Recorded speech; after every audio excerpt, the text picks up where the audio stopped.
Man of war, born to live forevermore, right to conquer every shore.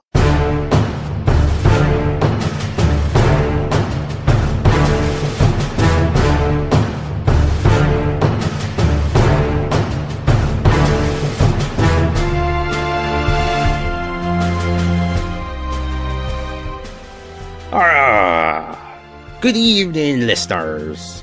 Grandfather Nurgle invites you into his glorious garden. Excuse me. Somebody get the Dettol. Good evening, Ben. How are you? I'm alright, mate. How are you? I am well. Apart from that slight cold. My feet are freezing. It's freezing. It is very cold. It is cold. We've had a whole inch of snow, would you believe? Good evening, listeners. It's great to have you with us. So, tonight, as ever, we will go onto the hobby desk. Ben and I spent some time discussing what we talk about. It's episode 20, would you believe? And then the next day, Games Workshop were like, bam, there's a load of stuff. So there's loads of things to talk about.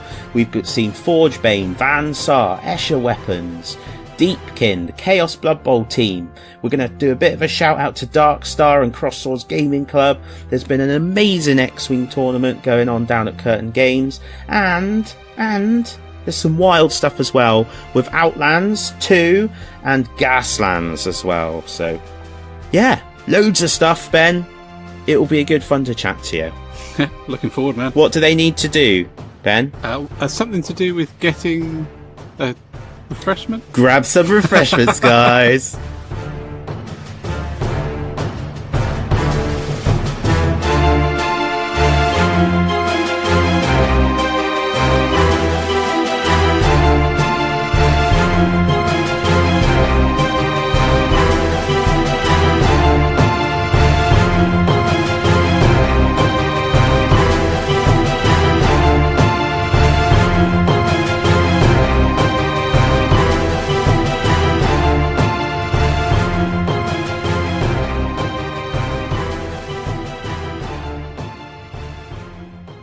Hi guys, and welcome back to our 20th hobby desk, which is a bit weird actually.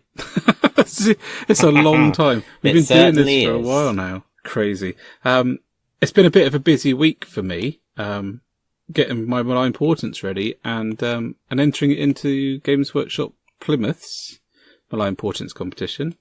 And Dan has made a huge change. Huge change. Took me a good hour to convince him to do it. From blood to pus. Blood to pus. Very nice. I've built 30 plague bearers. Do you feel okay? Do you feel dirty, Dan? I do genuinely feel ill. They could be described as many things. Yes. But attractive is not one of them. No. They are minging. It's always hard to comment on someone's Nurgle models, isn't it? Yeah. You can't go, oh, it's beautiful work. Nicely painted. You just got to put disgusting. Or you can only ever write disgusting for anything Nurgle. Oh, mate, that kit is just ridiculous. There's so many Nurglings in the kit. What, on the Plaguebearer ones? Yeah. Really? Yeah, I think you get at least... I think you get 7. 7 per, like, kit. Which is how many? 10. 10, right. 7 for 10. Yeah. Okay. So that's pretty good, I thought. Some of them are like swinging off guts. One of them's eating its own intestines. Oh. Another one's doing a handstand. They all with his loincloth hanging over his head. Yeah, they all look really happy, though. It's great. Yeah, the best thing, though, is, and I said this to Brad, I was talking to Brad today, the thing I like the most about Nurgle at the moment is that new Nurgle bagpiper has got a set of jolly gut pipes. That's just brilliant. It's just the best piece of war gear ever created. Jolly gut pipes. I tell you what, you get a hell of a set of bloody pipes from my guts. We should probably move on, actually. That's flipping weird. That's just odd. Yeah, so I've built them. I'm So I'll start painting them soon. I've also got, what else have I done? Oh yeah, that's right. I pretty much finished my Blood Secretor, the guy with the banner that appears everywhere. Is he the guy who's very clearly overcompensating for something? Absolutely he is, yes. So I finished him. I did want to mount him on 160mm base, because he's got an area effect, but apparently that is cheating. So I didn't do that. And, so he's done, apart from all the snowy stuff, which I'll do at some point when I get round to doing the army. And, my Bloodbowl orcs, they're killing me. You know, sometimes you get a project and it's like pulling teeth to try and finish it. No. Yes, I do. Of course I do. I had a number in the last year. Yeah, well, they're killing me, man. It's just ridiculous. They're just awkward. But they'll be fine. I think the problem was I expected them to be super fast. And when I woke up the next morning and they hadn't just finished themselves, I was gutted. So now it's like building up to it. I'm just looking at one now. They're everything's so detailed nowadays. I've been looking over my Hero Quest and Space Crusade boxes as a project to do this year at some point. And my time estimates for them are so much less than my time estimates for anything that's been made this year. It's yeah, I know. Yeah. I did find, actually, I also found my Chaos War Shrine that I'd misplaced. Which I'd actually I've painted more on it than I thought I had. What's your War Shrine? You know, that thing that's being carried by the two sort of mutant ogre-sized weird things. I got one of them for my corn There's army. so many things in the Chaos range that I genuinely forget models from it. Yeah, that's why I love it, mate. So there's just so much that I want to do for Chaos. It's unbelievable. This week I was flicking through the iPad and I was looking at chariots. Yeah. And I thought, it'd be cool to have free corn chariots. And it would be cool to have free corn chariots. There's just there's no need to collect any of the other lesser armies. There's just so much Chaos stuff to do. It's brilliant. So you better talk to us about your awesomeness, because you've flipping blown the internet apart this week with your half a tree on a base. You might as well have got a bonsai tree, really. If I'd had a bonsai tree. I had a bonsai tree when I was in the army, and I dropped it in the courtyard, and it died. I was gutted. Oh, well, instantly? Well, within a matter of days, actually. All the leaves fell off, and no matter what I did, I'd done a pretty good job. I'd grown it from a little seed, and it died. It's a sad story. But based on how your knowledge of flowers from my wedding, when you called a gerbera a gerbil flower, are you sure it was a bonsai tree and not just like a dandelion? Yeah, I'm pretty sure it was. It looked like a anyway. I wish I'd kept it now, because it would have made an awesome tree to go off a base. But no, this one was basically a twig, a branch that I found that went in. I've been trying to, I mean, anyone who's been listening to this for any amount of time will know that I've been trying to improve my basing. I'm really happy with the basing on the Aurochs, and I felt that on what is essentially a centerpiece model, it needed to be something more. And what a lot of people do is raise things up, but then I wanted to frame him in some way, which is why I put the tree on. So he looks like he's coming through a forest rather than being on top of a forest. And I think it came out quite well. I'm really chuffed with that whole model, Dan. So you've got to be. You did it so quickly as well, and it looks excellent. Well, I'm not sure I did it quickly. I just had I had a little bit of time to put into it. So you realise though what you've done is like the basing equivalent of removing your gauntlet and throwing it at the feet of substitute Ben, who we're now calling Ben the Base instead of substitute game. Ben is a significantly better baser than I am. I've got he's an inspiration actually, and it's his work on bases that has driven a lot of my efforts, as it were. That the MawKrusha probably took me in total 30 hours. So, I was really putting the time into it. I was lucky to have some days free to get stuck in.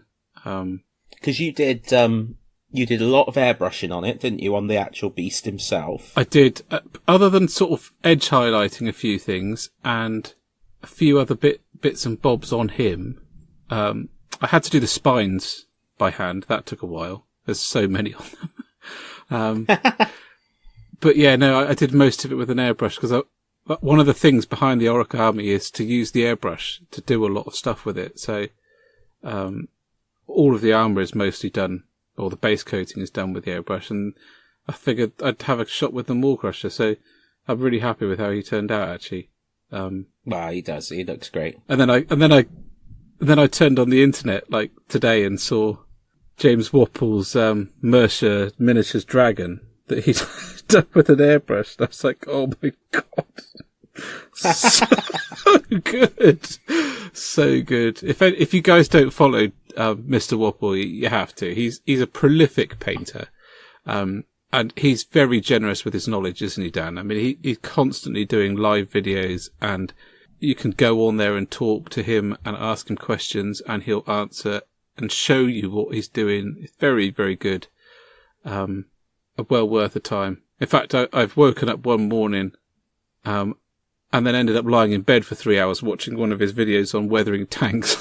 So, I got quite a bit of stick for that.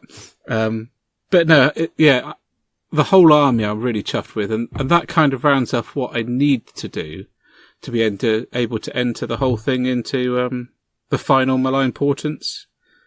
Was that the last thing? Well, you only have to do one of the 3 units to be able to enter it. Right. I'm going to try and do all 3. So there's the 5 brutes, which I've been working on. I saw you'd been working on them. The war boss, the mega boss on foot, which interestingly is the model that got me into the army, because it was David Soper's version of him that he entered into Golden Demon and won with, that opened my eyes to the Iron Jaws. I suppose that's the right way to say it. So yeah, I'm quite excited to do him. I'll do him last, I think. He's huge. I love it. Absolutely brilliant. His axe is so big. It's just fantastic. So that's them. Once I've done them, and maybe a few more Ard boys, I'm going to move on to my Necromunda and Bloodbowl teams and get them done. So, just while I'm thinking, so we said in the intro, and you said right at the beginning of this segment, this is episode 20, which is pretty crazy, really, isn't it? It's insane. 40 weeks ago, the 2 nutters sat down together to start recording the podcast, and literally didn't have a clue what we were doing. And we don't really anymore. I was going to say, we haven't got any better. I don't know. You seem to know. I'm getting worse. I've managed to delete more things and break more buttons and stuff the further we go on. Yeah. So, anyway, the reason I've mentioned all of that... Pardon? We should release a set of outtakes of you trying to get your thing to record. I know, it's ridiculous. But the reason I mention that is I thought it'd be cool to look back and talk about what we've managed to paint in that time, or what we've done. Because I know, certainly for you, I know that just prior to us doing the podcast, you hadn't been particularly active in the hobby for quite a while. Yeah, no, I hadn't. So you've kind of knocked out, comparatively, a bucket load of stuff. I think I've painted more this year, this last 12 months, than I have done in a very long time. Yeah. I mean, I suppose it started just before Christmas 2017 when I got my I sat down with those boxes of shrapnel and made the Rogue Trader Marines Yeah. RTB01s, and did 25 of those, and just caught the hobby bug again, and then basically scratch built a rhino, an old rhino, repairing it. I ought to do an article on our blog about that, because I ought to finish painting it, to be honest. Because everything from rebuilding the wires, the railings out of wires, it just took such a long time. Yeah, but it looks amazing. I caught the bug doing that, and then what have I painted over the last year? So a lot Space Wolves. Yeah, a lot of Space Wolves. So a squad of Blood Claws, a squad of Long Fangs. One day I will remember the names for Primaris Marines. The guys that jump down from the sky and beat the crap out of everyone. Inceptors, yeah, I did 3 of those. I did When did you do Logan? I did Logan was the first thing. It was on my hobby desk on episode 1, and I was painting his chariot. Oh. Yeah, I painted him over Easter. So we were talking about the podcast, and getting ready to go to Warhammer Fest, which is when really it was sort of set in stone, wasn't it?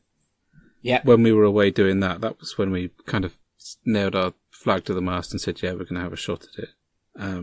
So I just finished him episode 1, because I talked about how before I started painting him, I was a bit unsure about it as a whole thing. And as much as I still am a little bit, the model won me over, frankly.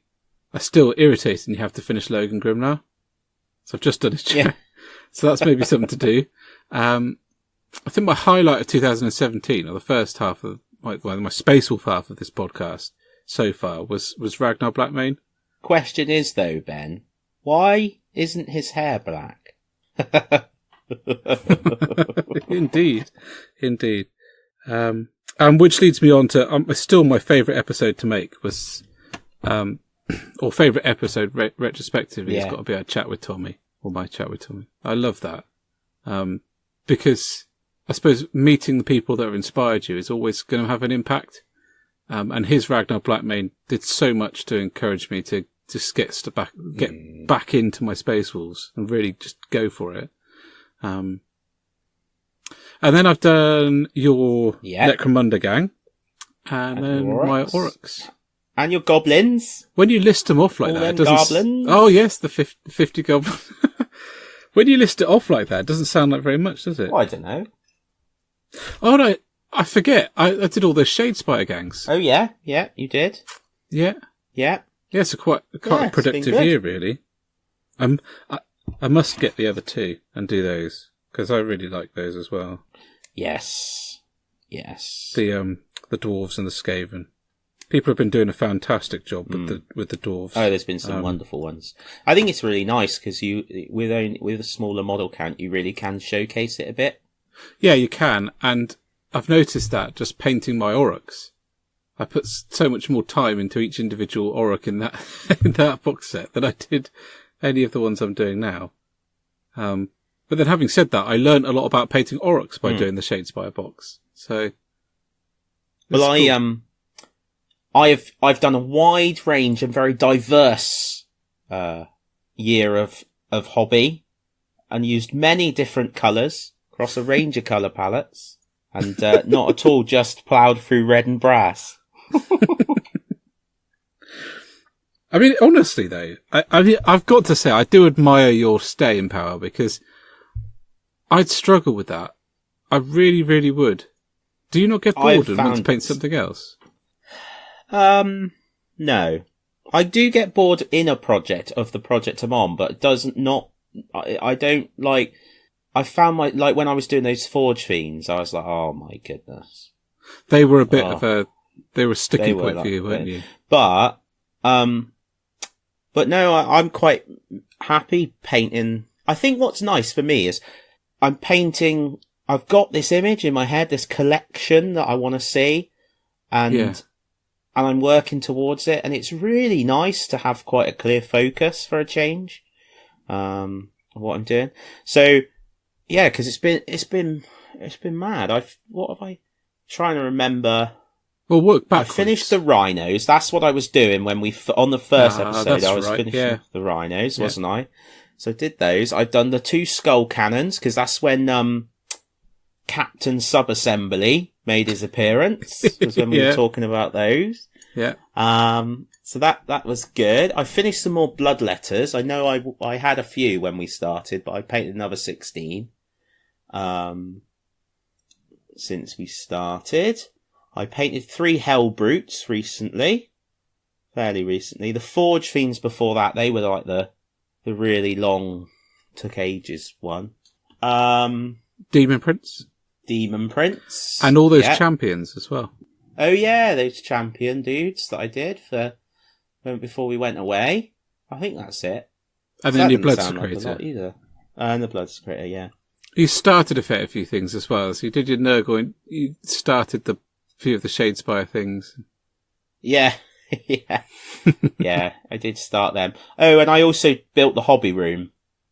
That was a big gap in the middle. Of creating hobby land in my house.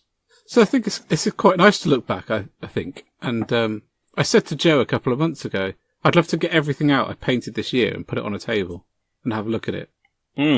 Because I remember posting something, it was a picture of a Harlequin, I don't know what they're called, the Shadow Seer or something like that. But they're psychers. And, and I painted it a long time ago, and I did quite a good job on it, I thought. It's one of the best models I'd painted up until that point. And I posted it, and I said something like, I'm really gutted that in the years between then and now, I haven't really improved. Oh, yes, I remember, yeah. And I was really frustrated by that. And yet now, I really feel over the last 4 months that I've made sort of strides forward. I suppose, starting with Ragnar Blackmane, I suppose. I felt well, you've tried different things as well, haven't you? So weathering is something you've done for the first time in this period. And the airbrush is something you've done for the first time in this period. And the basing is stuff that you've done for the first time. And glazing. I've done a lot. And glazing. So not only are you painting consistently, or constantly, so your brush control will naturally improve. You're also adding things to your repertoire, aren't you? Yeah. Yeah, it feels nice being able to look back and over. I know a lot of people have had this conversation at New Year's, but it didn't feel right at New Year's, I don't think, for us. It felt right for this episode. Because I think the podcast, one of my things I'm happiest about is starting this podcast, because actually, it's almost been a bit of a record of the things that we've done. In a weird kind of way. And because of that, we can look back and I can look at my long fangs, which at the time I was super chuffed about. And I'm a bit now looking at them thinking, I could have done that better. And, it's a good time.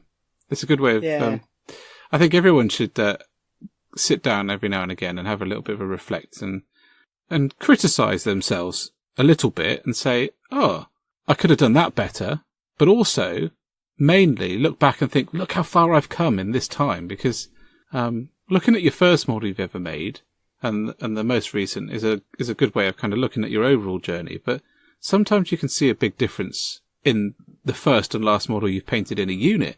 Yes. If you're trying something new. I was going to say, particularly if you're trying something new and trying to move forward with it. Because your Goliaths was the first time I used different coloured glazes to get effects, particularly where the pipes were going into their skin. I tried some glazes to make it look sore and a bit inflamed. But the first model I did was nowhere near as good as the one I did at the end, and I'm not going to tell you which one I did first, which one I did. But so here's to keep on pushing ourselves. Yeah, and as for games, not that we're going to go into all the games, but I don't know about you, but I've played more games in the last 12 months than I think I've played since I was about 16. Yeah. And I'm not exaggerating. I genuinely think in the last 12 months I've played more than I played in the 10 years prior. Yeah. Discounting introductory games. I think it's interesting, isn't it? And I've loved it. I know, I've taken my foot off the pedal. I mean, how are you keeping up with your one a week? Oh, yeah, smashing that. Good. Still. But, although, to be fair, the only reason is I did so many in January. Yeah. Like, I was so far ahead. By week 4, I think I'd played 13 games. Well, we had Tenebris. That really helped. Because we had Tenebris. Yeah. I have played a couple of times recently, but not as much. My own gaming table at home is out of action at the moment just because we're decorating another room, so some of the stuff from that room is sat on the table. Yeah. And also, my time has been harder to grasp of late due to work commitments, so it has been a bit more difficult, but I am still definitely doing the one a week. Yeah. If you average it out. I find myself thinking I could play a game or I could paint, and I just paint. See, it's interesting you should say that, because that is exactly where I was, certainly beginning of last year, and even the year before that. I can really remember before Age of Sigmar came out, it was, and we would constantly arrange a game, and then ironically, I did it this week, but that's because of the gaming table behind me. And I'd be like, oh, well, actually, can we just paint? And then I look back and I was like, I never play anything. Yeah. And actually, it's good. Well, it depends. Everybody's hobby's individual, but I find for me that gaming, it's that mix. It's like putting a new unit on the table motivates me for gaming. So where the painting is motivating the gaming, and equally playing some games, I get excited and it motivates me to do some painting. Yeah. Because you want, especially with you'll theory hammer a list out and then go out and buy 3 dreadnoughts. Wow. When you say theory hammer a list out, I'll watch an episode of Tabletop Tactics and go out and buy 3 dreadnoughts. Yeah. Well, matey, I think it's time to move on to Galaxy of War. Well, my lovely wife bought me, in the middle of that, some refreshments. And I've just finished drinking this cup of coffee, so it's definitely time to stop. So I can fill it up again and go into into the Galaxy of War, where things are blacker than the coffee I shall drink.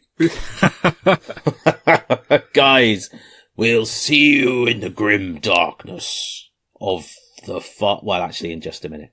Cheers, guys.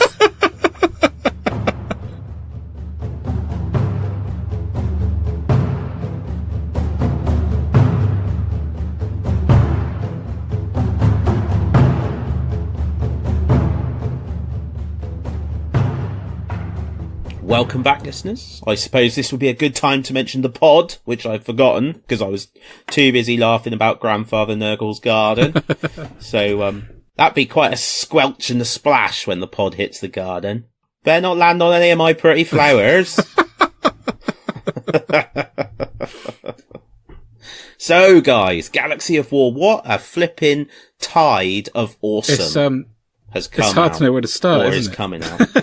It is hard to know where to start. I'm going to start, because I often do, and I'm going to talk about the cool new scenery that's lurking in that video. Oh, kill teams. Definitely. Mate!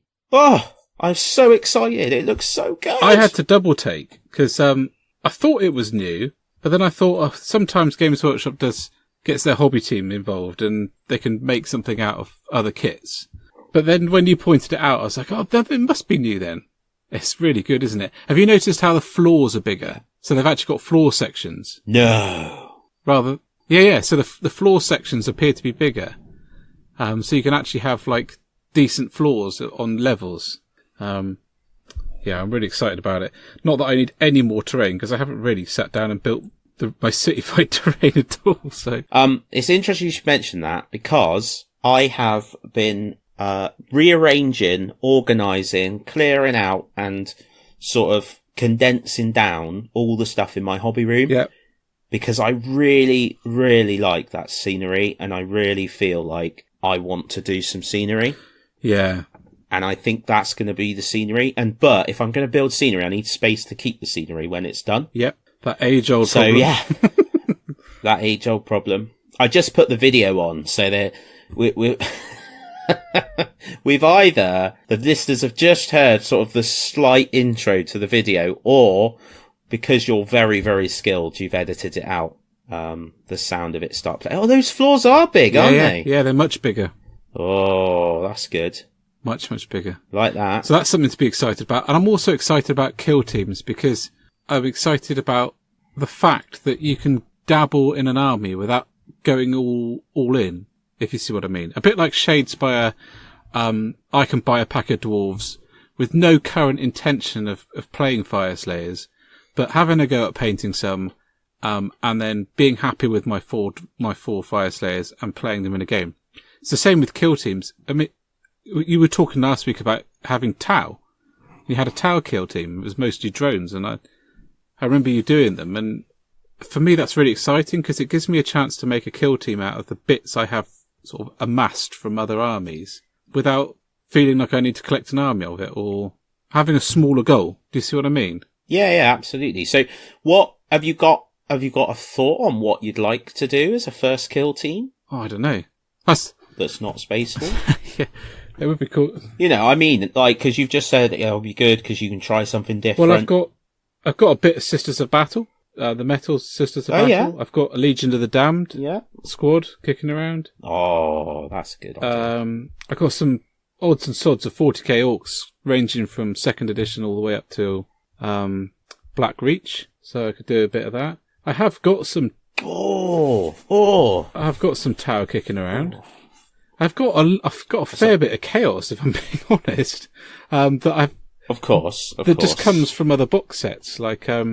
Dark Imperium and the one before it, who I name is always keep forgetting. What's the one before it, Dan? Dark Vengeance? Dark Vengeance. Just Dark something. Just add a word on. Dark Vengeance Imperium. I've got Guard. I could do Guard. But then I've got every intention of making a Guard army at some point. Are you just listing every army? Well, pretty much, because when you've been doing it for a while and you're a hoarder like me, I can't throw stuff away. I've got squats. I've got some old squats. I could do a squat kill team. I bet they'll do a squat kill team, you know. That would be wicked. It would be wicked to see kill team played a little bit like them doing box sets, a little bit like Shadespire. Well, it's interesting, isn't it? Because it says at the end that it's going to have fully supported, organised play. Yeah. So that's interesting. It is, isn't it? I would love to do... I was sitting here and I was thinking, I'm just going to do Khorne. And then everyone's going to laugh because it's like, yeah, he could do something different, but he's doing Khorne. But actually, Black Legion. Yeah, I was thinking that's what you could do another Chaos really thing, couldn't you? With Tzeentch or Slaanesh or something. As the start of your next part of your army. Yeah, but I what I like about Black Legion is the idea, and I have spoken a bit about this before when I talked about the Black Legion. But in the novels, the Talon of Horus novel and Black Legion novel, they talk about how within the squad there's like a dude that likes Nurgle and another one that's more Tzeentch and all of that. Yeah. And I love the idea of doing a kill team to represent that a bit and just converting them. So not so you've like clearly got this guy's a Khorne Berserker, this guy's somebody, but you know, have it so that your Black Legion guy that's clearly into Khorne is more dynamic and like leaping forward and then have another one which is not like rotten and there's guts coming out, but his weapons are that bit more sort of worn and scuffed paint, you know, maybe like a little bit of a, you know, pus coming out of somewhere or whatever, but just subtle. So when you look at them from a distance, they just look like a cool, nice looking Black Legion squad, but when you look a bit closer, you could tell like that one's Khorne, that one's Nurgle. Yeah, I really like that idea. And do a kill team that way, which would be cool because it would start me off. Because one day I need to tie all these separate gods together by creating a massive Black Legion army. Oh my days! So basically, if I've got 3,000, well, I haven't. I've got more than that. So say I've got 5,000 points of each god, then I'd need the same again, but added together of Black Legion, wouldn't I? So basically, when we're 50... So 20,000 points of Black Legion. Episode 700. Oh, man. That'd be amazing. That'd be interesting. But anyway, that's for the future. That's got nothing... 20,000 point armies have got nothing to do with Kill Team. No, it hasn't. So yes, Kill Team. Quite an exciting thing, isn't it? What is? Kill Team. I think it's really exciting. Yeah, it is. And I like the previous iteration of it. Yes, me too. Then, of course, there is forgebane. Yes. With the Knight... What's it called? The Knight Armiger? Yes. Which is... I can't decide whether it's smaller than I thought or bigger than I thought, which is a bit of an odd thing to say. I think initially I thought it was going to be really big. Then I found out it wasn't really big. And I thought, oh, it's really small. But then today a picture has come out of it next to between a Primaris Marine and a Knight. Yeah, it's pretty big, dude. It's not... And it is pretty big, isn't it? Yeah, it's probably about the same height as a Redemptor Dreadnought. Yeah. I really like that's them. Cool. I really like that box set. It's really cool to see a box set that's got some new... that isn't Space Marines and Orcs or Space Marines and something and whatever. Space Marines and Chaos is the flavour of the last two. But I think it's really cool to have those other box sets because that's got the rule set in. If you notice, it's got like the cardboard folded rules. It hasn't got the rule book, but it's certainly got a rule set in. So you could use that as a entry point into the hobby as well if you wanted. Oh yeah, but it's a cool thing that they are using those box sets to drive forward the narrative. So they've talked about there's going to be stuff in there in the kind of background book that drives forward the narratives in the same way as they did with the Death Watch one, which was the creation of the God of Death, effectively, which you didn't really realise until afterwards, and looking back retrospectively, how important that was. So I'm really excited about it. I know Ben Chambers, Ben the Bass, is going to be almost certainly picking that up, I should think. So I'd be interested to hear what his thoughts are when he gets it. Although he's working on his Golden Demon entry at the moment, isn't he? He is, yeah. Yeah, they've introduced a new substance that holds back, can hold back the warp. That's what they're fighting over. Yeah. Don't ask me what it's called. Black something. Black rock. I mean, we were talking about this earlier. I mean, I'd love to get that box. But the only thing in it that I'm really keen to get hold of is the Knights. And it's not that I don't like them Adeptus Mechanicus. I love them. I think the models are fantastic. They're not quite how I imagine the Scutarii. I much have the image in my mind from Titanicus, the book. Yeah, with the kind of slightly tribal feathers and a bit weird looking. Could easily go toe to toe in close combat with the Space Marine kind of guys. Yeah, I kind of have that picture in my mind still because that book was phenomenal. But I still like them nonetheless. But I don't want a box of Necrons and a box of Adeptus that are going to sit on my shelf for 5 years. But I'm really excited by it as a box set. Yeah, it's brilliant. It's really cool, and I really like the sound of the background that's going on. Like you said, it's nice to see some new miniatures. Yeah. Really hoping Dan Wasley's going to pick up Necrons to finally get into 40k. Stop hanging around in the Mortal Realms, crying over the death of the Wood Elves. So I'm hoping he would get that. I'm going to try and pick up the rulebook. Split it with Ben. From it. On eBay or something. Oh, it's just to read the rules. Well, I'm sure you'll find that on the Bits websites, mate. There'll be flipping loads of them going. That's a good idea, actually. But, yeah, really nice. Not for me, because there's nothing wibbly enough in there. Although the Tech Priest's pretty wibbly, but... Necrons are something which I don't have many of. I've got an old special edition Lord that was for an event in Games Workshop. I've got somewhere and I can't find it. A little plate where they're dissecting a scarab, which was a limited edition thing that they did in the Games Workshop event. Have you really got one of those? That's amazing. I do definitely have it. I cannot find it though. I will find it because I really want to get it out and paint it and turn it into an objective marker. But other than that, I haven't got any. Oh, I've got the androids from Space Crusade, which is like their first iteration of them. But other than so, let's move from things that will be in the future to things that are kind of already here or are already here. The Tau. Have you been reading about them? I've seen a couple of Tacticas. I haven't read enough. Unfortunately, like, I was thinking, oh yeah, I'll read up on these things and be a bit diverse because we do a podcast. And then I was like, well, they're not very chaos, are they? And that was that. So there's a lot that is expected of the tower in there, and there's a lot which is quite cool and new. So they've gone with the same thing that they've done for all of them, which is to have factions. So the Farsight Enclave is in the book, for example, along with a couple of other factions. So they've each got their own rules to make them slightly different, just like the others. Other codexes, that is. And I really like them. I really like the differences they've made for them. So, like the Farsight Enclave is quite close quarter.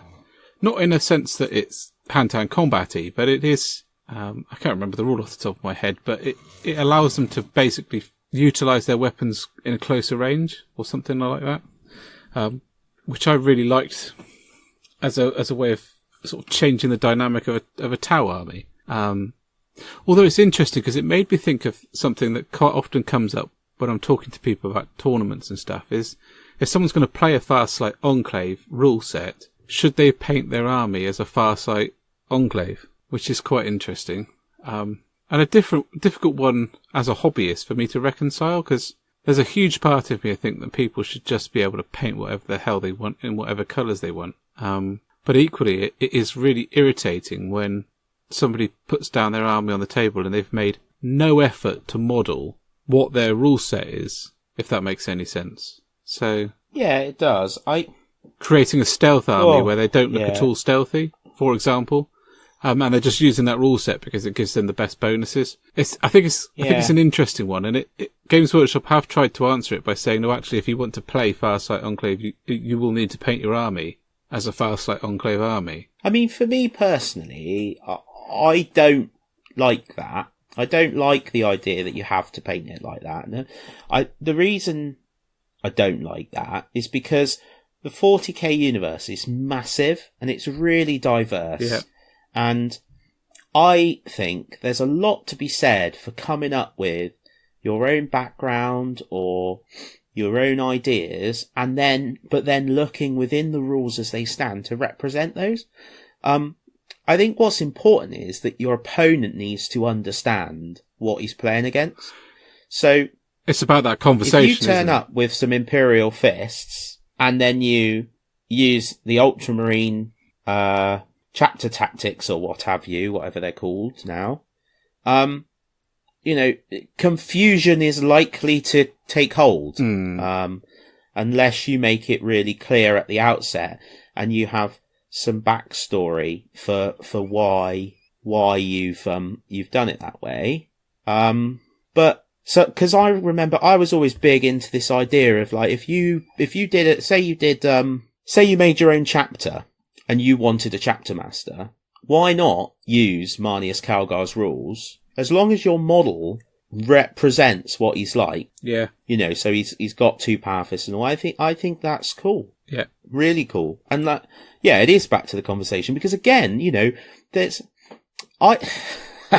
people will disagree with this, but that's fine. People don't have to all agree with everything I say, apart from the thing about chaos being the best, obviously. But, but if you are really into the competitive side of the game, right? That's why you play. That's your thing. That's your hobby. And you're going to events and you think, for example, that the Imperial Fist chapter tactics are by far and away the best and they're what you want to play with. But actually, you really like painting bright blue. Then paint your models bright blue, use those chapter tactics, and just explain to your opponent what you're doing. Because it's your hobby. It is your hobby. Yeah, absolutely.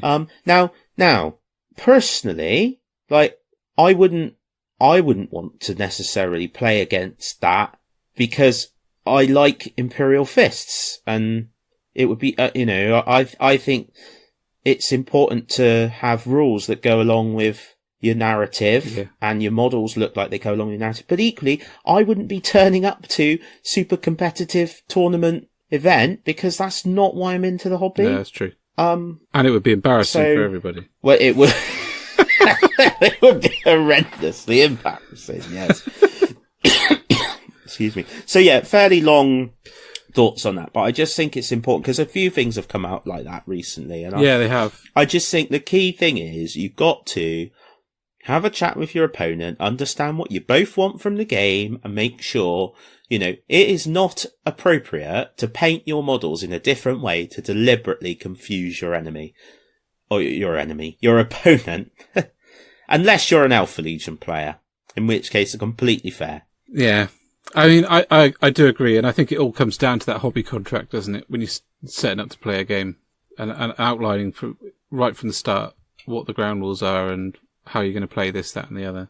Yeah. So I've looked up the Farsight Unclosed because my memory's appalling. So reroll wound rolls of 1 for any shooting attack on an enemy unit that is within 6, which is pretty good. Yeah. So it encourages you to get right up close and personal. And Farsight is dirty as ever.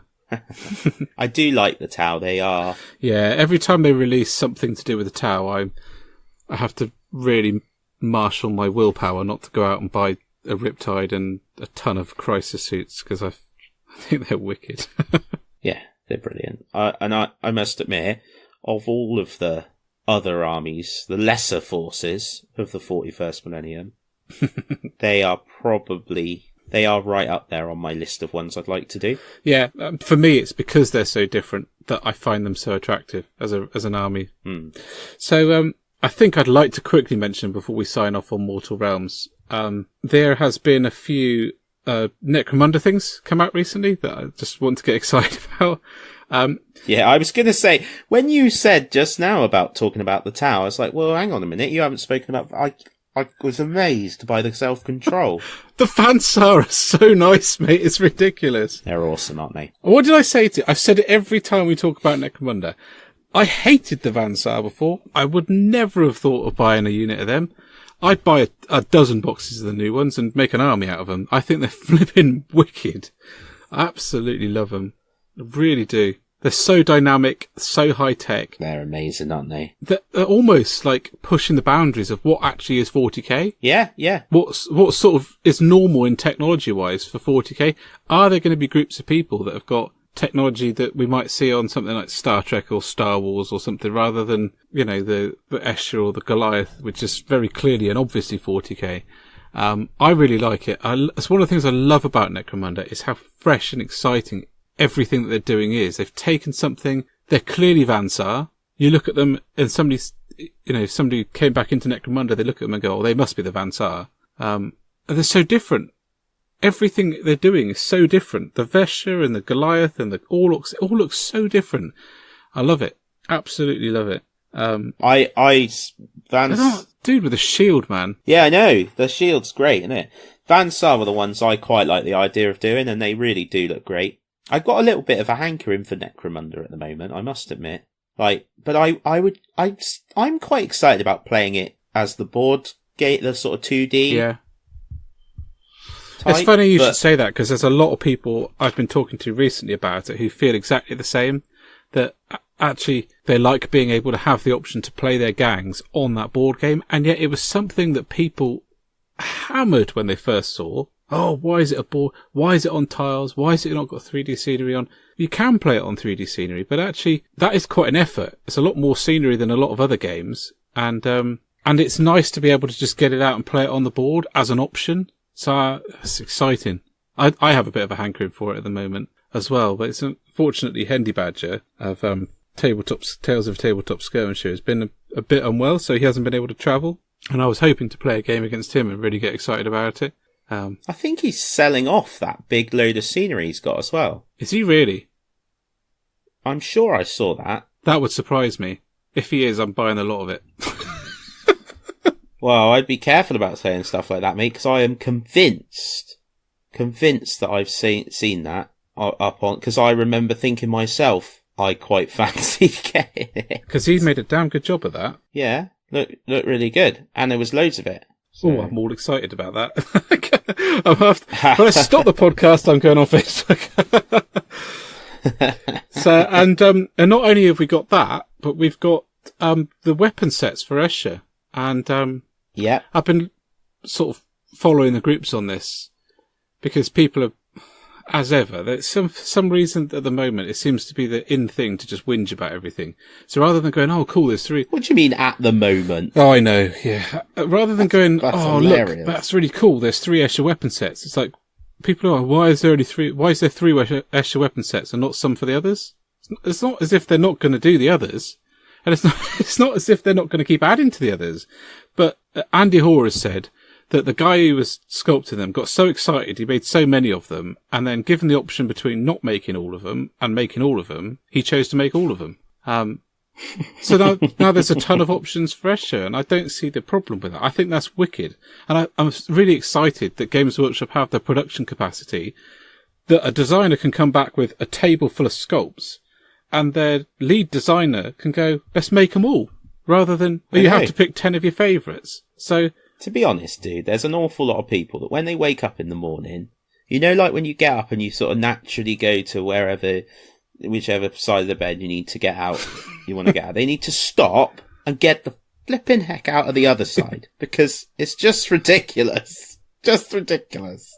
But there we go. Or move their bed against a wall so they can only get out on the side where they look at something and think, why is that cool? Rather than, what is wrong with that? Yeah. That's my bit of, that's my input. That's your life coaching for the episode. That's my life coaching, yeah. Alexander Glitterskaven can add that, put that in one of his books. Absolutely. Dan says, move your bed against the wall so you can only get out of the bed on the good side. So, Necromunda's super exciting, at the moment. God, it feels like there's so much stuff. Have we talked about everything for 40k? I know we've had a bit of a whistle stop. I just can't wait. The only problem is, talking about getting out of the bed on the right side, and here I go. The problem is, though, when are they going to do something for Chaos? Oh, get on.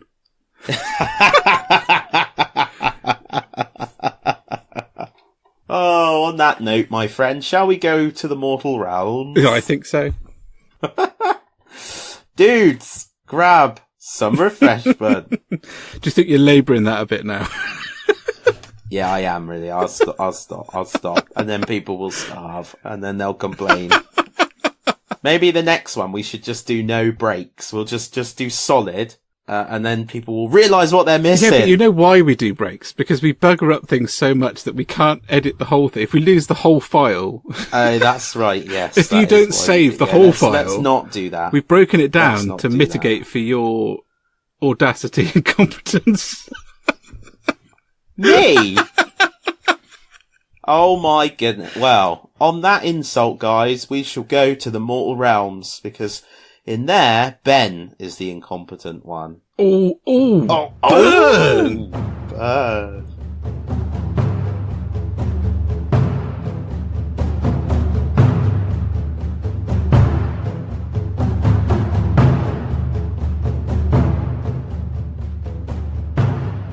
Hi guys, and we're back in the Mortal Realms for the 20th incarnation of listening to Dan rant about how good Chaos is. Well, it's taken 20 episodes. If everybody isn't collecting Chaos by now, then there's no telling some people, is there? So I don't know if you've been following the Malign Portents narrative, Dan. Have you? No. No. So I thought you might like to know that Corgus Cool, is that the name of the dude? Yeah. In the yeah, him. So he had got this massive red orb. And the Stormcast has been keeping it so that all of the Chaos on there were fighting amongst each other, so they couldn't gain dominance. But somehow he managed to gain dominance, and it was hurtling towards the Mortal Realms to smash it or do whatever they were going to do from it. But in the last week, we managed to activate one of the cannons on the Firestorm Plateau.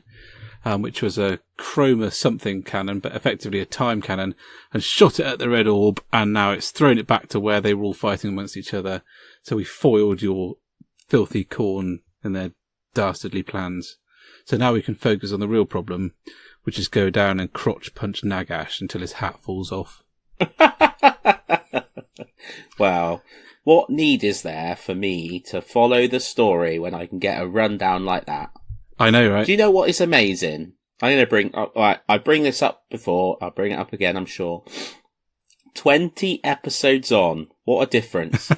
You're telling me about the narrative. Yep.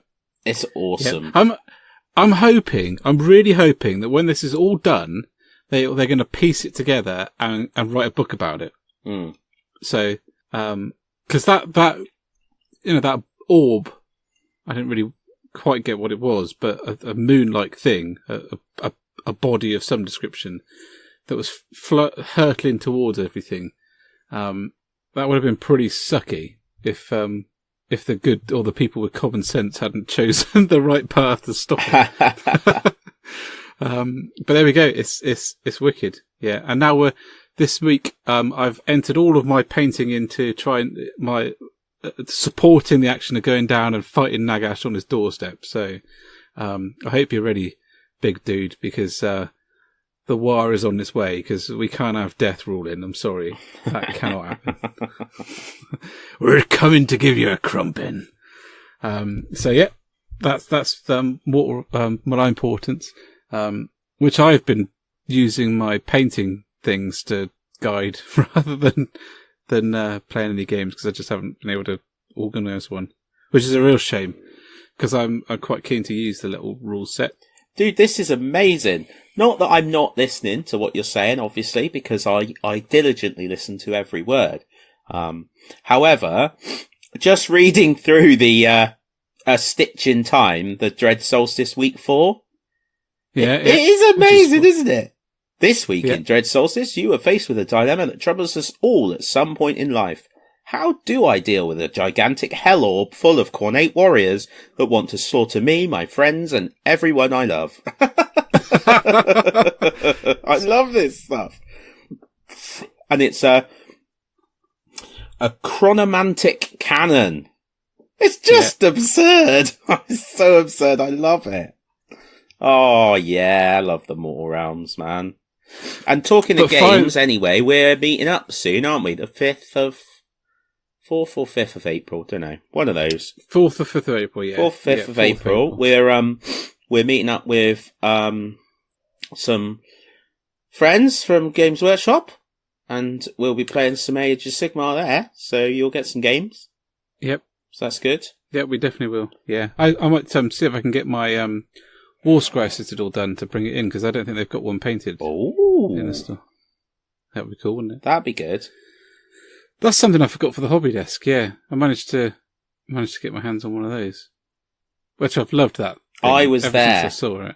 I was there the day that Ben fell. No, the day that Joe looked at it and went, yeah, that's pretty cool, you can have that. It's amazing. So, yeah, we got those games to play. Absolutely. Really excited by it. I should have a decent sized Oracle Force as well for that. So, again, we've been absolutely face palmed with coolness, with releases for this, haven't we? So, I think the thing that really, where do you start? So, you've got. Let's go through as a summary. We've got the Chaos Bloodbowl team. Let's start with that, because you're really excited about that, aren't you? Yeah, and it's a wicked team. Yeah, it really is, with the speed of the Beastmen and those big, massive, like, not homoerotic at all, half naked chaos dudes, which I'm guessing are their blockers. They'd be they great. Look like the Man anything. of War band. Yes. Yes, they with do. With armour on. Man of War. Born to live forevermore. Right to conquer every shore. Sorry, I just had to throw that in there, because I've not sung anything for a few episodes. I know. I'll cut that out and put it at the start for you. That would be brilliant. So they're really exciting, man. They're ace. And what I really like about them is I really like the Minotaur, and now I feel like there's a reason to get one. Yes. Yeah. Yeah, and I love the fact they're still working on Bloodbowl. Oh, yeah. I mean, it wasn't that long ago we had the elves. So, I mean, they're being supported. It's been supported really well. I'd like to see them do some odd job models for it, though. Like referees and cheerleaders and... Yeah, cheerleaders would be cool. They did some referees that were limited, didn't they? Yeah. Remember, they did the Goblin and... Oh, and they're bringing back the magazine, Spike magazine. Oh, yeah, I know. That's so exciting. That's going to be wicked. Because I hope the magazine is done in the same sense of humour as the whole thing. Because I do enjoy it. It's Bloodbowl. I do enjoy it. It's excellent. I mean, will you pick up a Chaos Bloodbowl team? Will the sun rise tomorrow? I thought you might. It's interesting because, for those that I don't know if I mentioned this last time, but I'm on a bit of a miniatures purchasing hiatus at the moment while I try and actually make some progress on my backlog. Which is really helping because there's loads of cool stuff coming out at the moment, and otherwise I would just be spending money like water. Well, the money that I've got. So, that is helping a lot, and I am starting to get through some stuff. But this Blood Bowl team, thing is, I'm doing orcs, and the only reason I'm doing orcs for Blood Bowl is because when I started doing Blood Bowl, there wasn't the Chaos team. Yeah. So now I want to do the Chaos team. It looks really good. But you can have more than one team, dude. Well, yeah, I know that. And the thing is with Blood Bowl as well, if it's like the other teams, I think they're about £20, aren't they? Yeah, teams, I think that's pretty good. Reasonable.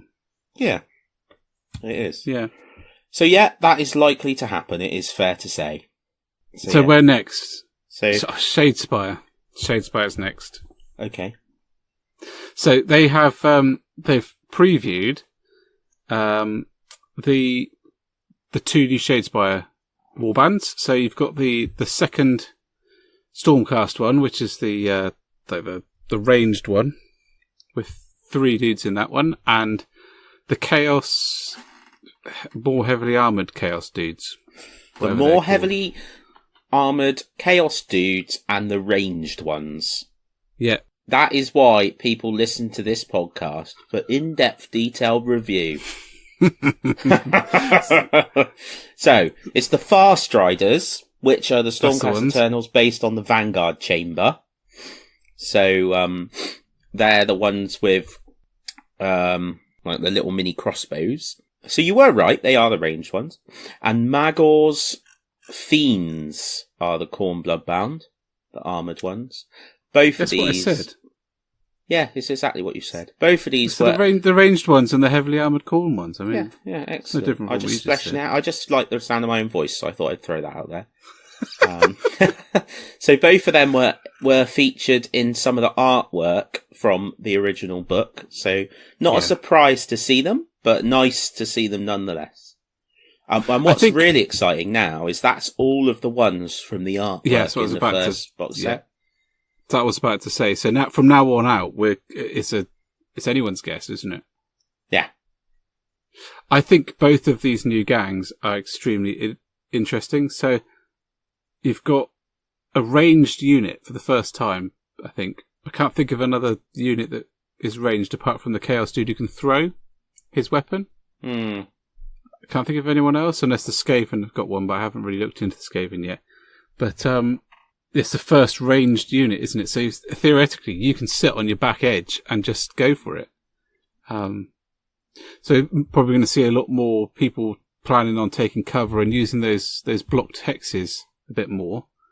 I think it's going to change the dynamic of the game quite a lot. But Chaos have also added a new thing in. So the Chaos warband is 3 dudes and a bloodhound, warhound, cornhound. Fleshhound. Fleshhound. A bloodhound. Warhound. Redhound. Oh, I don't know. The Chaos dog. Fluffhound. So you're going to have a different dynamic there, aren't you? So that thing's obviously going to be faster than the Chaos dudes. Yeah. So it can get in amongst the enemy before the sort of tie them up before the other guys get there. I think they're both very different war bands that are going to be interesting to see how it changes the dynamic of the game. And they've made me want to sell all my flesh hounds. Why? Because, basically, it's quite clear, like, my flesh hounds are metal, right? They're a pain in the bum, because they chip, even though very rarely are they in any position where they hit each other. It just seems to happen. And they're a pain to build, the ones I've got weight in. And they're gonna be replaced by plastic miniatures at some point. One of two things will happen with any model that's not plastic. It will either get written out of the rules completely and disappear into the ether, or get a plastic miniature. Well, they're not going to get rid of flesh hounds because, one, you wouldn't think they would ever get rid of flesh hounds anyway, but two... People said the same thing about Bretonians, dude, so don't count your money. Yeah, but you need to listen to the rest of my point. Do I have to? Yes. They've just released these Khorne Bloodbound, this little warband, with a flesh hound in. Mm-hmm. And they aren't going to be releasing them new now to then get rid of them. So I'm going to get rid of all of mine now before they bring out the plastic ones, and then nobody wants them anyway. And then when the plastic ones come out, I'll put aside the pennies from getting rid of the metal ones, and when the plastic ones come out, I'll go and buy the plastic ones. Fair enough. And get really excited. Plan. So that's what I have to say on that. Are you going to get these war bands? Yeah, I need to get the other two first, really. Yeah. The only reason I haven't got them is because I'd be distracted from painting what I'm painting and paint them. And when are you sending me your Oryx? No, I don't know. So I don't know. I can send you mine. Yeah. As soon as I find someone else to paint my stuff for me. So I saw some really cool stuff to do with oh dear, the Canite ones. After just taking the mick out of you for your failure to remember what you were talking about. Daughters of Cain. Yep. Daughters of Cain. Where somebody had taken a Terminator from 40k and put on the snake body to make like Slaneshi Terminators. I just throwing that that's in quite there. Cool. It was cool. So I just wanted to mention that. I've not seen any of the models in the flesh yet. No, I haven't. There's some stunning Morathis out there. Yeah. In fact, I just saw one this morning where she'd done it like a striped viper. So black, white, and I think yellow. Absolutely stunning. She'd done a cracking job of it too. I mean, but I haven't actually heard much about how the army's playing yet. No. I suppose people are painting up their armies to get on the table. Yeah. You're not really going to see how they perform against the other ones until they're playing in the heats or in organised tournaments. Yeah, that's true. You need an army painted for that to happen. So, but modelling wise, all I'm seeing is Morathi. And frankly, that doesn't surprise me. I mean, she's so stunning. If I had bought a Daughters of Cain army, that would be the first thing I did. I'd be unable to marshal myself and do the other ones first. But yeah, I think that's going to be quite exciting to see how they pan out. But no, I'm the same. I haven't seen them in person yet. There hasn't been any in Games Workshop Plymouth when I've gone in a few times. So. And there wasn't any in Games Workshop Truro when I went in the other day. They're not an easy arm. I mean, we've both been there painting up example models to go into the store cabinet, and I don't think Games Workshops are that. They don't do that much anymore, do they? It's not a necessity, as it were. So, when I started working at Plymouth, we tried to get an example of everything that was being released painted up and put in the cabinet for people to see. Yeah. Which was possible when you were having a box set released a month. Yeah. Now, I just don't think it is at all possible. So, unless you hired a team of 3 or 4 painters to just sit there and paint stuff, it's not going to happen. No. So you're relying. Well, it's not, is it? No. Relying on customers to come in and bring their examples in, I suppose. Yeah. So until someone does, we're not going to see it. I know a couple of people in the Bodmin group are quite keen on them. I think Marcus might be tempted. So maybe we'll see them then. I'll see them then. But yeah. And then Deepkin. It's best till last, mate. So excited about this. Yeah. It's ridiculously excited about this. The thing I'm really excited about is it's being announced this week, is it? It's middle of this week? They've said they're going to announce it at Adepticon, aren't they? So when does that start? Yeah, you're right. I think that is middle this week. Yeah. There's no leak at all. Only the story. That's it. There's nothing.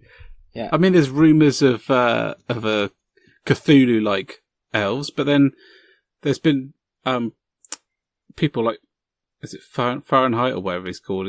Some of the rumour blogs have said it's not that. So I literally have no idea what they're going to look like. No. Or other than they're going to be like sea elves. I'm kind of hoping they're going to be an expansion of the Lothan Sea Guard. But then they sound quite piratical, don't they?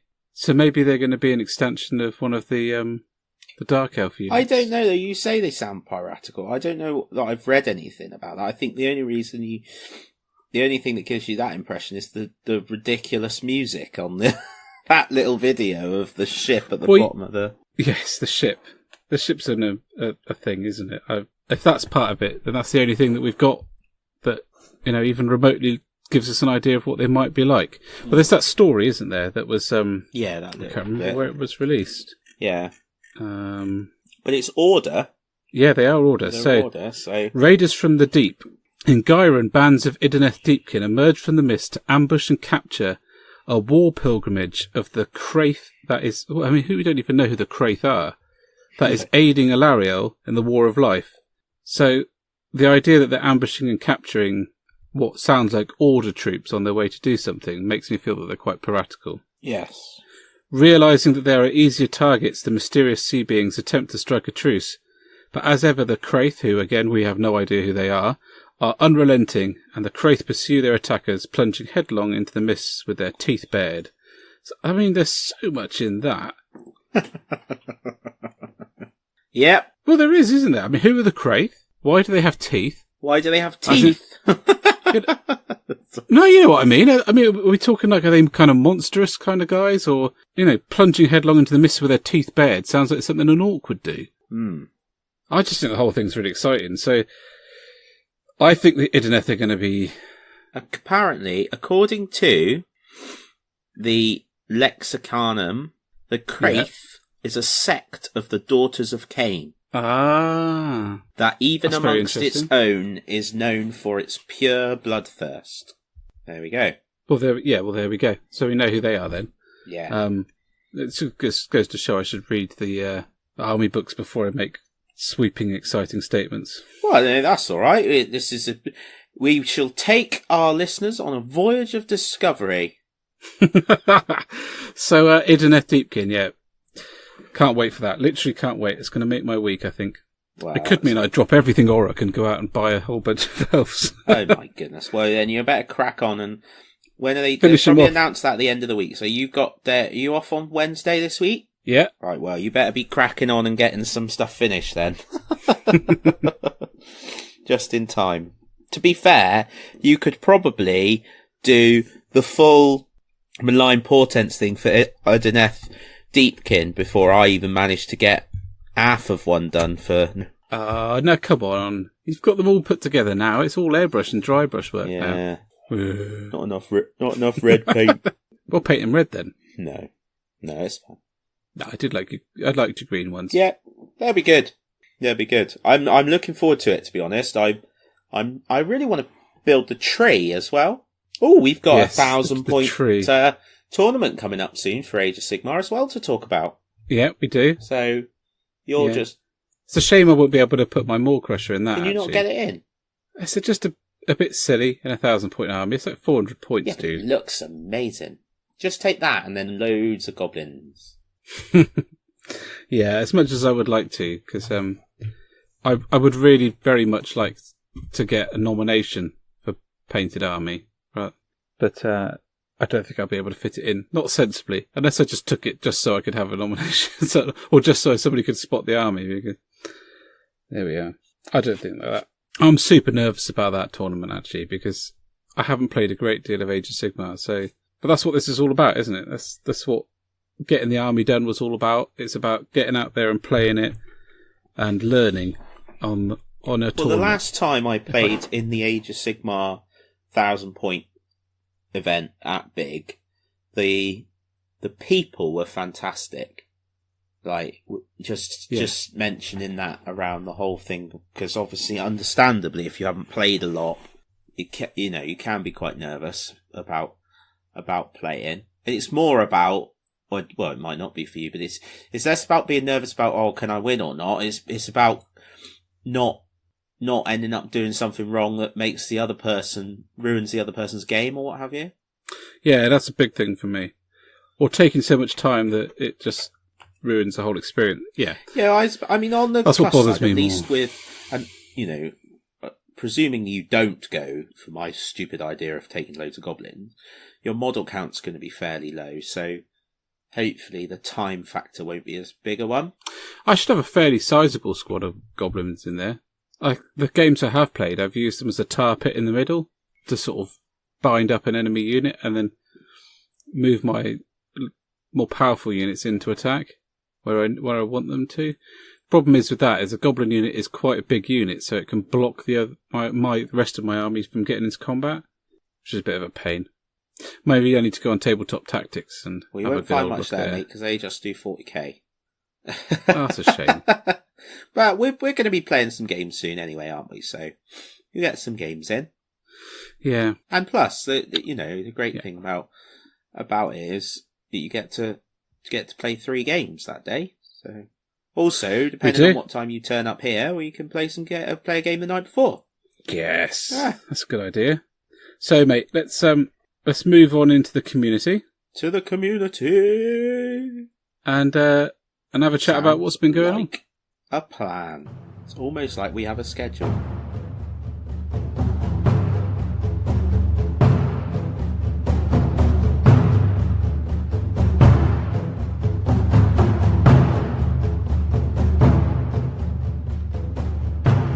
It's community time! Come on down!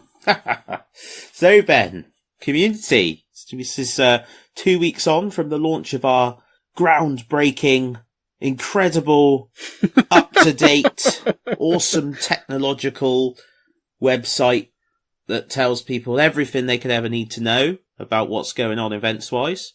Is that fairly accurate? Well, we try. Up to date as much as we can do, and thank you for everyone who's been sending us messages asking us to pop their clubs on or events. Keep doing that, guys, because we love it, and it's been really cool to just sort of see the network appear on our map. Actually, I mean, the Southwest is nice and full of gaming clubs, it turns out. Also, I've realised that my impression of the Southwest is a bit odd. It doesn't seem to include Dorset or anything that way. I just think of Cornwall, Devon, Somerset, Bristol. It's everything along anything that the M5 goes through. Yeah, it's the Southwest.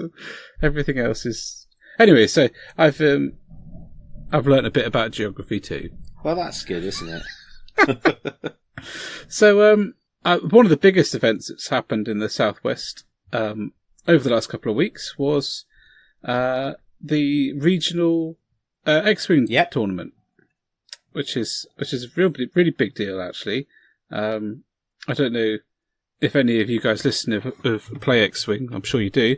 But there's only 10 of these in the country a year, and they're official tournaments, and places have to bid to have them. Yeah, I didn't know that. That's really impressive that the guys down there got that, isn't it? Yeah, it is. It really is. But it also doesn't surprise me because Curtain Games is super dynamic, and they're impressing everyone that I've heard has gone to their events. All come back telling me that I should go, and they're top things to go to. So I'm kind of not surprised, and I'm also impressed at the same time. Yeah. If you see what I mean. So well done to them for getting that. It happened on the 10th this month, and it sounds like it was a huge success. Really, it sounds like they bloody nearly shut down the fish and chip shop. Well, it started off with a bacon butty and finished with fish and chips, so it can't be that bad a day, can it? Sounds. And there was a pasty in the middle. Did you see that? Bloody handsome, that is, isn't it? So, spot on. I struggled to play 3 games in a day. The guys who won this tournament sound like they've played a fair few more than that.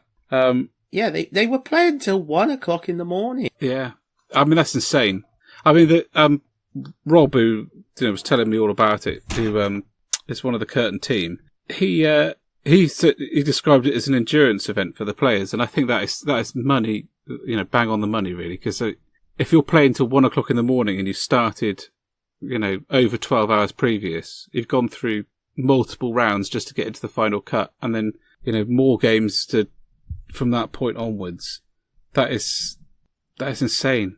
So 6 rounds to start with, then further 3 75-minute elimination rounds, and then a 2-hour-long final. It is. That's intense. Mental, isn't it? That is dedication. I mean, you got to be fairly physically fit to do that as well. He's standing up. I was going to say I'd have to take a chair. I would. Chair. One of those little fold-out stools. Like sod that. I'd have a fishing chair. One of those big recliner ones with like a drinks. Reclining in them. Yeah. Yeah. Be like, where's Ben? And he'd just be asleep in the corner. Absolutely. So, the winner in the end of all that was Rob Pearson's. Congratulations to you. And he saw off Ben Saunders in the final. Loving some of the other prizes here. So the best costume. Star Wars costumes were always great. People put an awful lot of effort into them. Was a Rebel Trooper. So I haven't seen pictures of that. If anyone's got pictures of Steve Rumpold in his Rebel Trooper outfit, then send them our way, because we do like a bit of cosplay. On the point of cosplay, if you're good at cosplay in 40k, Games Workshop are giving free tickets to a number of the best cosplay attendees for Warhammer Fest. So if you send them their pictures, they'll you're in for a chance of a free ticket. So if you're the proud owner of a Space Marine suit or a Cadian Trooper kit, then go for it. You should send off, mate. You could get a free one for looking like a Chaos Spawn. Thanks, man. Oh, I find myself so funny. It's excellent. One of the things that I was really cool to see is the best repainted squadron. Oh, yes. So, I mean, that obviously, for those who don't know, and obviously for those who do, but maybe not so obvious for those who don't. It's probably my least coherent sentence of the evening. But Xwing stuff comes pre-painted, and it's not bad, actually. I mean, it's not super good, but it's not bad. It's certainly... It's pretty good, to be fair. It is, isn't it? It's much better than the Dungeons and Dragons stuff you can get. The Star Trek and Marley, yeah. Anyway, so the best repainted squadron went to Dominic Flanagan. Congratulations, mate. Really liked those. They looked superb, actually. And we'll obviously have pictures on our show notes for people to have a look at. And I'll put the full report on as a blog post, as a visitor blog post on our website too, because I think it's really interesting. These things, these kind of organised play things that, it's nice to see Games Workshop starting to do them, but other companies are way ahead of the curve on this.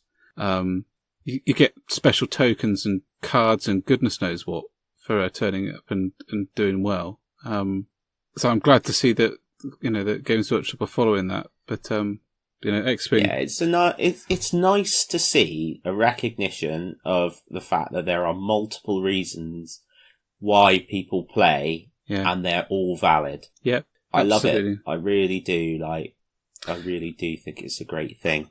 So, if you're interested in seeing what went on, Curtain have got a Twitch channel, which is really cool, and the links will be on our show notes, and you can go on and watch it. Unfortunately, when I had time to watch it live, because I did sit down and it was a live stream of two dudes eating fish and chips. So,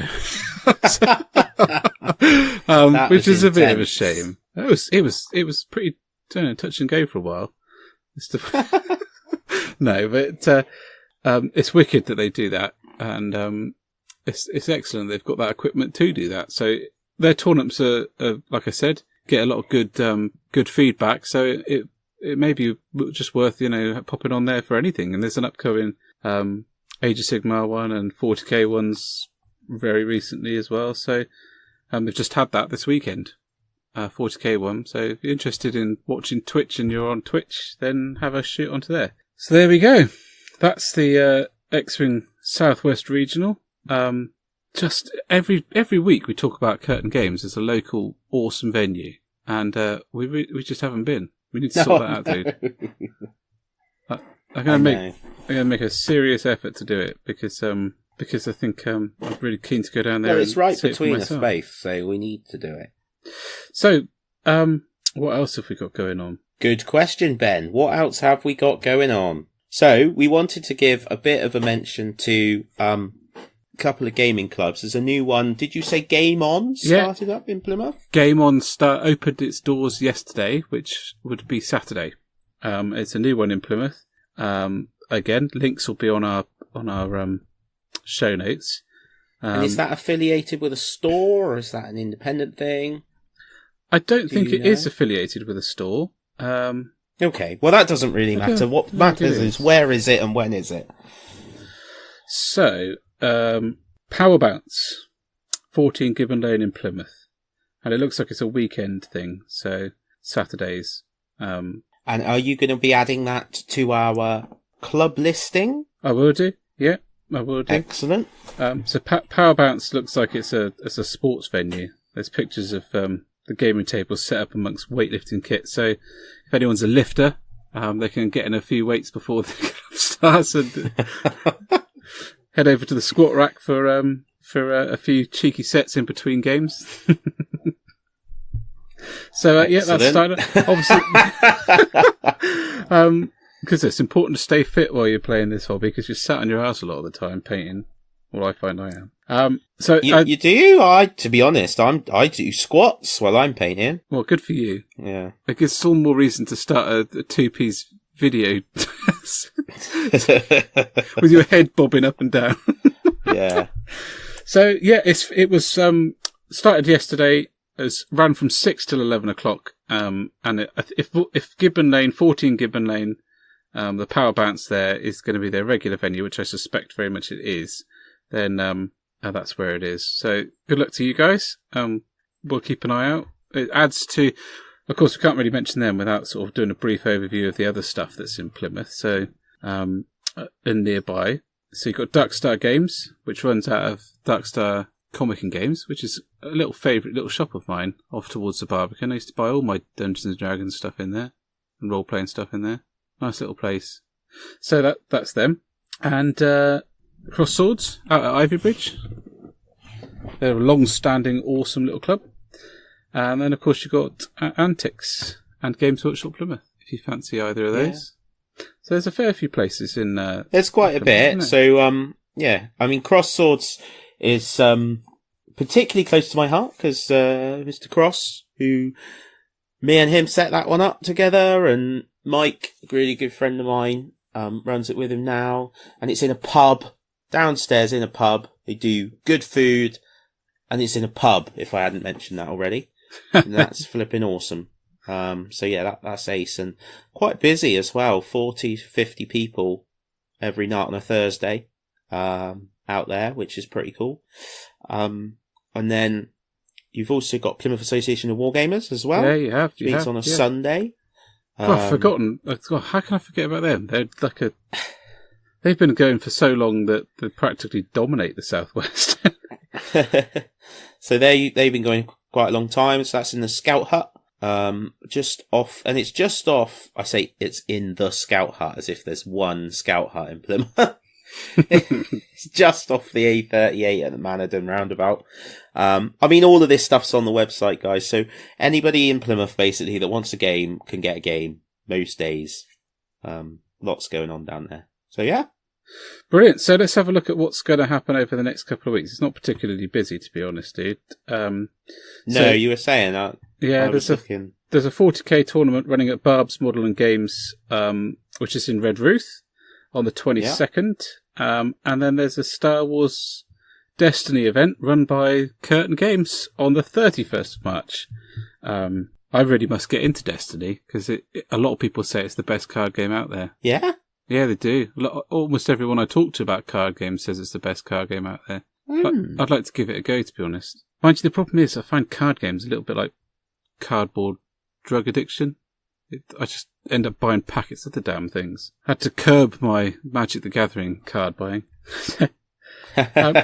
Looking a little bit forward, it's an important one to point out. Salute 2018 is on the 14th of April, so that's not that far away at all. No, that is coming up fast. And big event. It is a big event. Very, very worth going to if you've not been before. It's certainly my experience. I've been twice. It's more if you want to go and see cool stuff to buy. It's like a giant sale stand, so they didn't have as many like participation games and stuff when I went there. Yeah. But everyone's there, and it's very impressive. Also, just looking through, so Games Workshop Cribs Causeway store birthday on the 28th. We were talking about this just now, and I wasn't sure what the date was, but I should have checked our own calendar, because it's in there, 28th of April. Day before, Ben and I are at the big Age of Sigmar tournament. So, yeah, absolutely. It's going to be good. I suppose another one to shout out just a little bit in advance is the London Grand Tournament. Yes. On the 18th of May. So, tickets are still on sale for that. So, and they are really going to town this time in the Olympic venue. So, they've got Inquisitor event running, which is ridiculous. That just goes to show how much of an effort they're putting in to have a supporting thing for every game that they can possibly do. I think this is going to be wicked. I really wish I could afford to go down there and do that, but next year I think we want to try and do it, Dan, because their goal, listening to, it was Age of Sigmar, where they did an interview with them. It's another podcast. The guy who was organising it saying he wants to make it the Adepticon of the UK. So I really hope they do that. I really do. That's ace, isn't it? Yeah. So that's that. I think that's a little overview of what we've got coming up and what we've had done. And like I said, if you're running an event or want an event on there, then give us a shout. It's time to move into the wilds, I think, Dan. Wilds! Dun dun!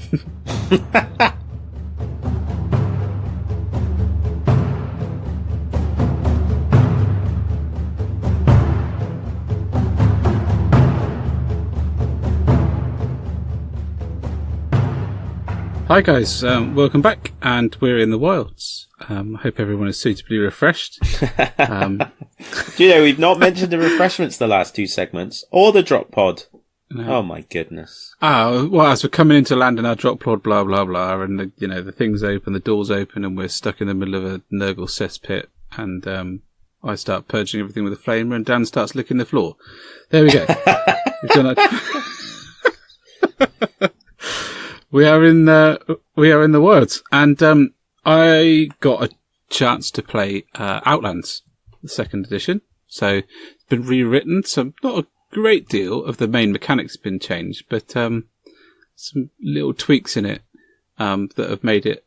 I've solved a few of the problems I've had with it before. So probably the only thing that I found as a sticking point is you roll for priority every turn, a bit like Age of Sigmar, and you could very easily end up, because it's effectively you're either the active player or the reactive player. You could end up being the reactive player for a fair few turns, the last edition. Yeah. But this edition, they've kind of fixed that, as it were, so that your chances of being the active player increase by quite a bit, actually, if you were the reactive player.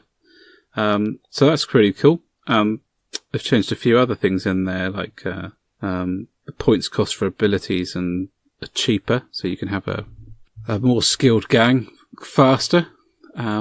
Sniper rifles have been nerfed a little bit because they were a bit of a pain in the ass to play before, actually. Yeah, they dominated the game, and they've nerfed them a little bit, which I think was a really good thing to do. But yeah, again, it just, I used my ramshackle gang down. Oh, yeah? And John played with his a little squad of Judge Dredd miniatures. So it ended up like, I'm not hugely au fait with the Judge Dredd sort of comics, but you know the film where the guys are out in the wastelands? Yeah. Yeah. Whatever those guys are called. It felt a little bit like a gang of judges seeing off some of those guys from the city. Yeah. It's a very good game to play. It's very fun, very fast. Game lasted an hour and I didn't really know what I was doing. To be honest, I was being guided by John. One of the things I like about it is that you get really cinematic moments because you react and act at the same time. So a guy can jump out of cover, fire a shot, miss or hit or do whatever, but then actually get shot straight away for doing that. So rather than waiting to the next turn, you get quite dynamic cinematic moments that I really like in it. I must play, really, because we talk about it quite a bit. Certainly you talk about it, obviously, because you have experience of playing it. And it's great. It's great hearing about it because it sounds like something that you really enjoy. So it would be nice to play. Yeah, I do enjoy it because we quite often talk about pickup games. One of the things I like about Outlands is that actually it can very easily be a pickup game.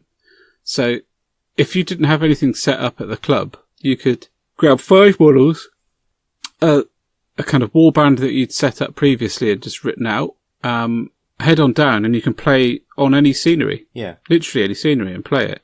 I haven't bought anything other than the rule book for it and I can play it. You know, and you've got that free range to play. You could play 40k models playing a 40k scenario using the rule set. So it's quite a versatile thing. And equally at the same time, it has enough depth that you can make quite an in-depth little campaign if you wanted to. And, they're talking about making new rule sets as well to play kind of matched play. So it's a little bit more tactical because I think I've explained before that the whole point of the game was to create something fun, that didn't take itself seriously. It was designed for a new player that they were trying to made off the cuff originally, I think, to get someone into wargaming. And John is now looking to make a more tactical version of it where you have a 10-man team, and you kind of pick your team and then play a mission. Yeah. So I'm quite excited to see how that, I think it's called Strike Force or something like that, but,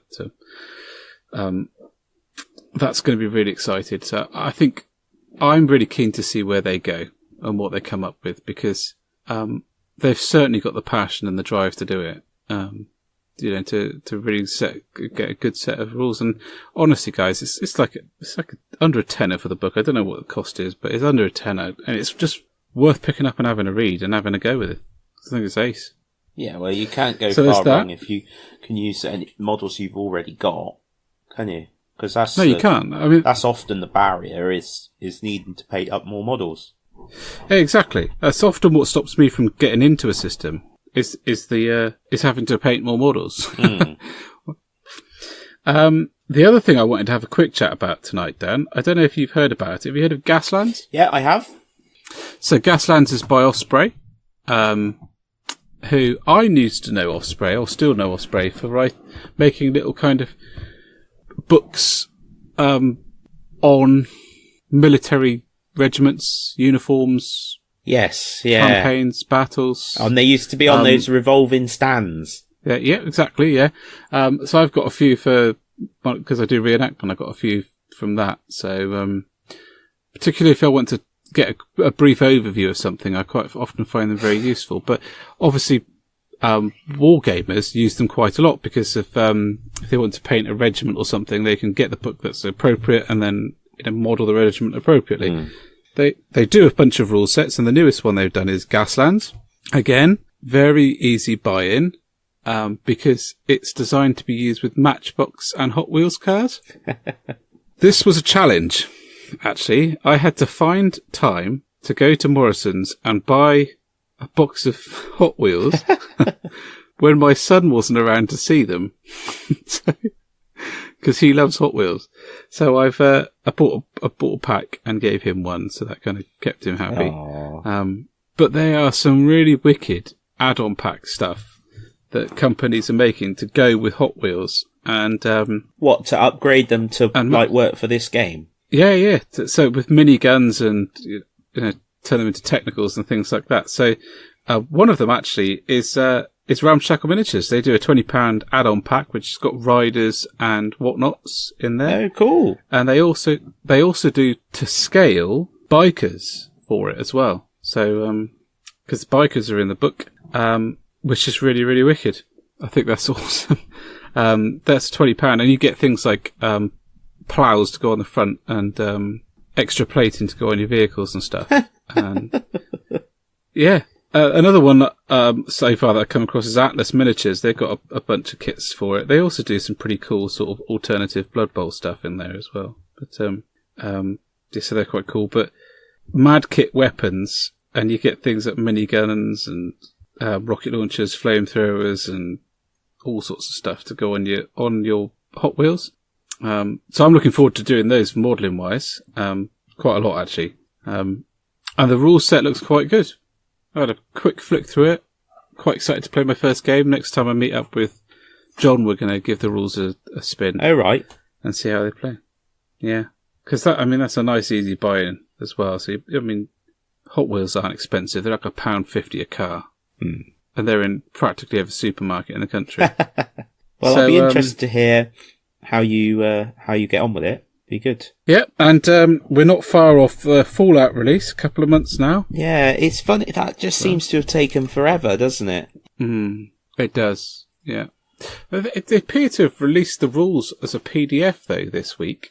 Oh, right. Which I saw on Instagram. It's a purchasable PDF. Oh.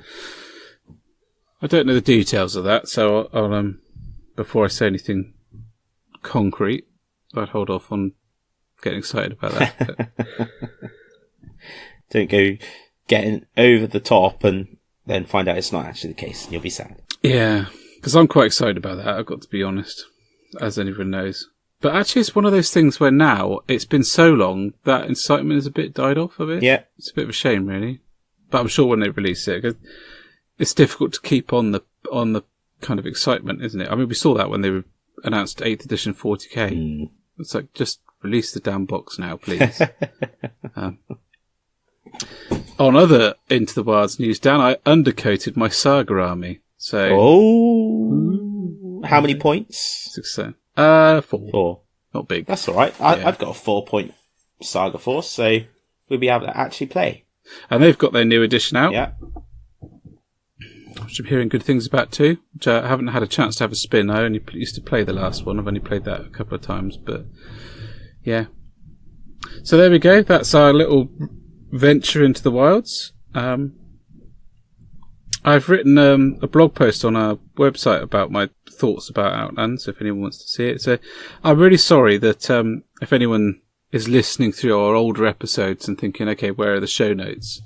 That is entirely due to my incompetence. So Alexander Gritterskaven used to host our website, and for various reasons he had to stop doing that, but essentially because protecting everyone's website he was running from all of the crap people threw at it online has actually become quite difficult. So we are now hosting our own, but I didn't have time to take the show notes off and save them to move on to the new website, or in fact just port the website over, which is why we've rebuilt it, which in some ways has been a good thing, but in the process it means I've lost the show notes, so I'm really sorry about that. As much as I would like to go back and listen to us jabber crap for 22 hours, which would be 40 hours of my life, to rewrite the show notes, I think that's going to have to be something that we're going to drip feed into the website over time. Yeah, so sorry. But we've got the new ones up, and hope you enjoy them. They're there for you to see. And we're going to start writing blog. I'm going to start writing little bits on other things that we do as well on there. But there we go. I might. Yeah, I'll see that. I believe it. You'll believe it when you see it, I think you meant to say there. I do, but it's late and I'm tired. And guys. And the pestilence of Nurgle. That's it. That's what it is. The Nurgle pestilence. That's why I've gone a little quiet, unusually, out of character. Just starting to. Still licking the trees. Yeah. It was what you said just now about the drop pod landing, and I started licking the floor, and I sort of looked down at the carpet and I thought, man. So I've just been down there. So. Yes. Anyway, that is episode 20. Pretty phenomenal to have got here. Pretty amazed by all the support, feedback from you guys. It's just fantastic. Really, really appreciate it. And we hit 500 follows on Instagram today. Yes. So yes.